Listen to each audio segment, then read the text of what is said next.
செய்தி கதம்பம்.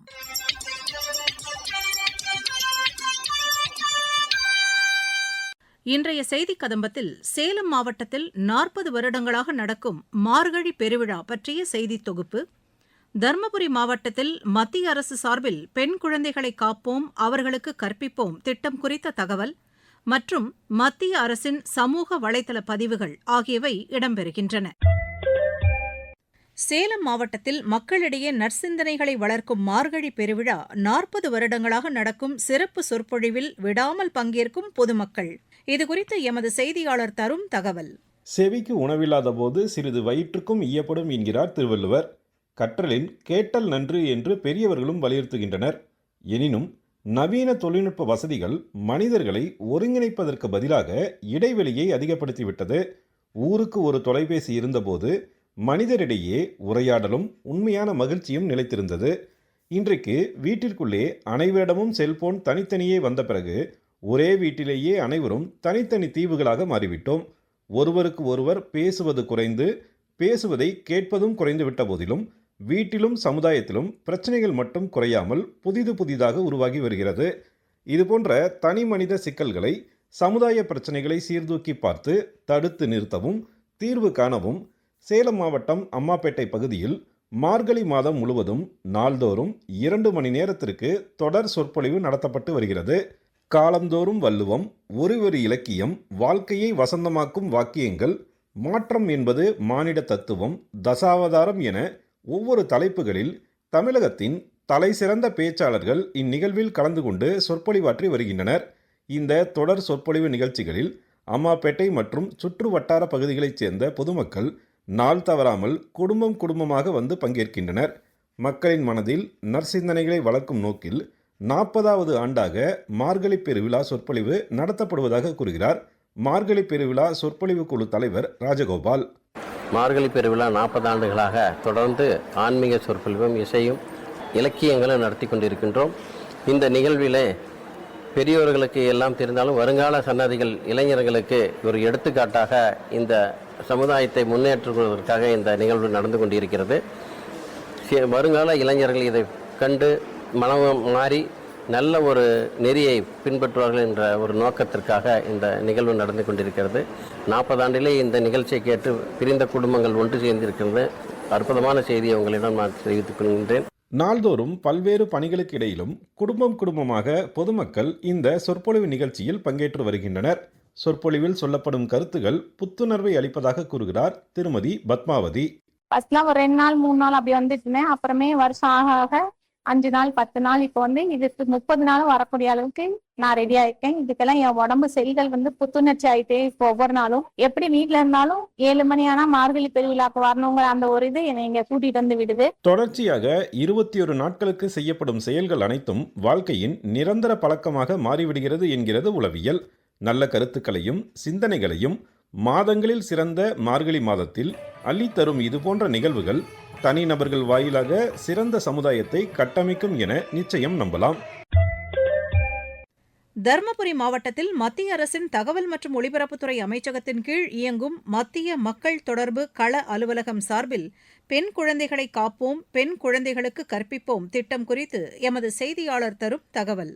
மத்திய அரசின் தகவல் மற்றும் ஒலிபரப்பு அமைச்சகத்தின் கீழ் இயங்கும் மத்திய மக்கள் தொடர்பு கள அலுவலகம் சார்பில் அண்மையில் தருமபுரி மாவட்டம் பென்னாகரத்தில் பெண் குழந்தைகளை காப்போம், பெண் குழந்தைகளுக்கு கற்பிப்போம் மற்றும் குழந்தை திருமணம் தடுப்பு குறித்த ஒருங்கிணைந்த விழிப்புணர்வு முகாம் நடைபெற்றது. இந்நிகழ்ச்சியில் மத்திய மாநில அரசின் திட்டங்கள் குறித்து மாவட்ட சமூக நல அலுவலர் திருமதி கலாவதி பேசும்போது, இந்த ஆண் பெண் ரேஷியோ விகிதம் சமமாக இருக்க வேண்டும். யாருக்கேனும் 2 பெண் குழந்தைகள் இருந்தால் எங்களுக்கு திட்டம் இருக்கு. 2 பெண் குழந்தைகளுக்கான திட்டத்துல சேர்ந்து நீங்க 2வது பெண் குழந்தைக்கு 3 வயது முடிவடைந்திருந்தால் உடனடியாக அறுவை சிகிச்சை செஞ்சுக்கணும். 2வது ஆண் குழந்தையை எந்த காரணத்தை கொண்டும் வாரிசாக தத்தெடுக்க மாட்டோம் அப்படின்னு சொல்லிட்டு ஒரு வக்கீல் கிட்ட என்ன பண்ணணும், ஒரு பாண்ட் வாங்கிட்டு வந்து கொடுக்கும். அபிடவிட் சர்டிபிகேட் வாங்கிட்டு வந்து கொடுத்தீங்கன்னா நாங்க உடனே ஒரு குழந்தைக்கு 25,000 வீதம், 2 குழந்தைக்கு 50,000 போடுவோம். 18 வயசுல ஒரு குழந்தைக்கும் 59,000 இல்ல 60,000 வருது. 5 வருஷத்துக்குள்ளே இந்த பணத்தை எடுத்துக்கொள்ளலாம் அப்படின்னு. 0ல இருந்து 100 வயதே பார்ப்போம். உங்களுடைய வாழ்நாள் முழுவதும் எங்களுடைய சமூக நலத்துறை உங்களை பின்தொடர்ந்து கொண்டே வரும். பெண் குழந்தைகளை கட்டாயம் படிக்க வைக்க வேண்டும் என்று அரசு மருத்துவர் மஞ்சு பார்கவி இந்நிகழ்ச்சியில் வலியுறுத்தினார்.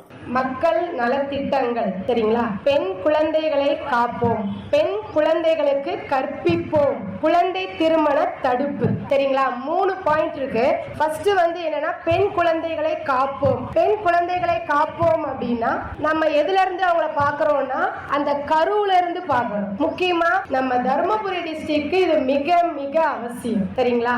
ஏன்னா தமிழ்நாட்டிலேயே நாம தான் பெண் சிசு கொலையில நம்பர் 1 இருக்கு. இது வேதனையான ஒரு விஷயம். 1000 ஆண்களுக்கு பெண்கள் எத்தனை பேர் இருக்கோம்னா 900 பேர் தான் இருக்கும். அது நாம மிக மிக கீழே இருக்கும். அதனால இத பத்தி பேச வேண்டிய அவசியம் முக்கியமா தர்மபுரிக்கு தேவை. இந்நிகழ்வில் சென்னை மத்திய மக்கள் தொடர்பகத்தின் உதவி இயக்குனர் திரு பால நாகேந்திரன் பங்கேற்று உரையாற்றினார். இது ரொம்ப ரொம்ப ரொம்ப ஆச்சரியமா இருந்தது. இங்க இப்படி ஒரு விஷயம் பெரிய பேச வரும்போது 1 லட்சம் ரூபாய் தங்க நகை எல்லாம் சொல்றீங்க, நாளைக்கே இது 1.5 லட்சம் ரூபாய் கூட போகட்டும், தப்பு இல்ல, படிக்க வைங்க. அந்த பொம்பளை பிள்ளை அதுக்கான நகையை வாங்கிக்கோ, படிக்க வைங்க. அது ரொம்ப முக்கியம்.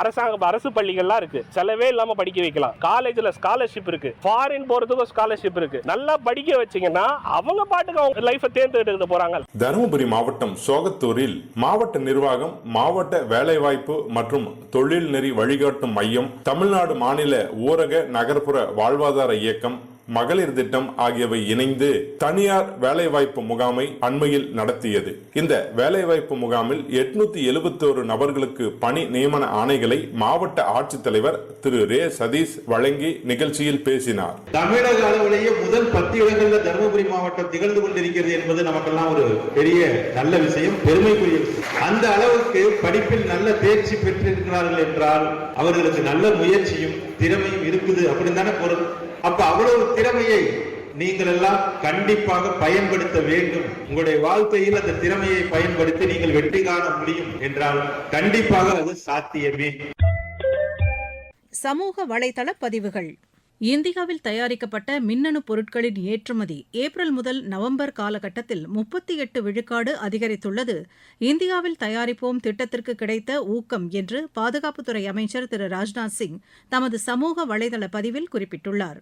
நியூசிலாந்து, இங்கிலாந்து, ஓமன் நாடுகளுக்கு இடையிலான இந்தியாவின் வர்த்தக ஒப்பந்தம் உலகளாவிய வர்த்தகம் மற்றும் பொருளாதார உறவுகளை மேலும் வலுப்படுத்தும் என மத்திய மின்துறை அமைச்சர் திரு மனோகர்லால் தமது வலைதள பக்கத்தில் தெரிவித்துள்ளார். பிரதமர் திரு நரேந்திர மோடி தலைமையிலான பிஜேபி அரசின் இந்தியா நியூசிலாந்து இடையிலான 7வது தாராள வர்த்தக ஒப்பந்தம் காரணமாக இந்தியாவில் வர்த்தகம் சிறப்பாக செயல்படுவதாகவும் ஏற்றுமதி அளவு அதிகரித்து நமது விவசாயிகள், வர்த்தகர்கள், ஏற்றுமதியாளர்கள் மற்றும் சிறு குறு தொழில் நிறுவனங்கள் உலக சந்தையில் பாதுகாப்பாக பங்கு கொண்டு தமது வாழ்வில் ஏற்றம் காண முடிவதாக மத்திய வர்த்தகத்துறை அமைச்சர் திரு பியூஷ் கோயல் தமது சமூக வலைதள பதிவில் குறிப்பிட்டுள்ளார். கணித மேதை ஸ்ரீனிவாச ராமானுஜத்தின் 137வது பிறந்த தினம் இன்று கொண்டாடப்படுவதையொட்டி அன்னாருக்கு மத்திய கல்வி அமைச்சர் திரு தர்மேந்திர பிரதான் புகழஞ்சலி செலுத்தியுள்ளார். கணிதம் மற்றும் இயற்பியல் கண்டுபிடிப்புகளுக்கு அவரது கோட்பாடுகள் இன்றளவும் இன்றியமையாதது எனவும் தமது சமூக ஊடக பதிவில் குறிப்பிட்டுள்ளார். இதுகுறித்து மத்திய கப்பல் போக்குவரத்துத்துறை அமைச்சர் திரு சர்பானந்த சோனோவால் விடுத்துள்ள சமூக வலைதள பதிவில் ராமானுஜரது கணித ஆற்றலும் கால நேரம் பார்க்காத அர்ப்பணிப்பும் அறிவியல் உலகிற்கு கிடைத்த மாபெரும் வரம் என குறிப்பிட்டுள்ளார். தேர்வுகளை தன்னம்பிக்கையோடு எதிர்கொள்ளும் விதத்தில் நடத்தப்படும் பிரதமரின் பரீட்சா பே சர்ச்சா நிகழ்ச்சியில் 6 முதல் 12 வகுப்பு பயிலும் மாணவர்கள், ஆசிரியர்கள் மற்றும் பெற்றோர் தங்களது பெயரை இணையதளத்தில் பதிவு செய்து கொள்ளலாம் என மத்திய கல்வி அமைச்சகம் சமூக வலைதளத்தில் தெரிவித்துள்ளது.